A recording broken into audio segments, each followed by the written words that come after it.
Hi అండి అందరికీ ముందుగా మీకు మీ కుటుంబ సభ్యులందరికీ ఉగాది శుభాకాంక్షలు అండి. ఇక్కడ వచ్చేసి ఏం చూపిస్తున్నానంటే తెల్లార 5 గంటలకల్లా పూజ అనేది ముగించేశానండి. ఎందుకంటారా, మా హస్బెండ్కి వచ్చేసారు కదా, ఇంకా డ్యూటీ ఉంది, సో మీ ఇద్దరే ఉండాలా పండగ రోజు కూడా అని అంటే ఇంకా అమ్మ వాళ్ళు ఎలాగా పిలిచారు. సో అమ్మ వాళ్ళ ఇంటికి అయితే వెళ్ళిపోయాము. ఇంకా అమ్మ వాళ్ళ ఇంటికి వెళ్ళేసరికల్లా మా బుడ్డి అని తెల్లారే లేపేసాను. అందుకే కొంచెం మొఖం చూసారు కదా ఎలాగ అయిపోయిందో.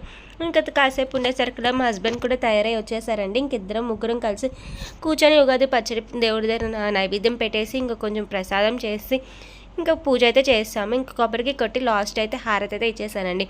ఇంకా తర్వాత నేను కూడా రెడీ అయ్యి వచ్చేసి ఉగాది పచ్చడి అయితే తినిపించాను. కానీ ఎంత ట్రై చేసినా మా బుడ్డి చూసారా అస్సలు వద్దంటే వద్దు, వాళ్ళు తినాలమ్మా అన్నా కూడా అస్సలు లేదండి. ఇంకా నేను తినేసాను. ఇంకా నేను తినేసాక మా హస్బెండ్కి ఇచ్చాక ఇంక లాస్ట్లో మిగిలింది ఇంకెందుకులే అని మా హస్బెండ్ ఒక పక్క అన్ని డోర్లు అవి వేస్తుంటే నేనైతే తినేసానండి. వీడియో నచ్చినా అసలు లైక్ చేయండి, షేర్ చేయండి, కామెంట్ చేయండి, అలాగే సబ్స్క్రైబ్ అయితే చేయడం మర్చిపోకండి. మీరు ఎంతమంది ఉగాది బాగా చేసుకున్నారు కింద కామెంట్ చేయండి.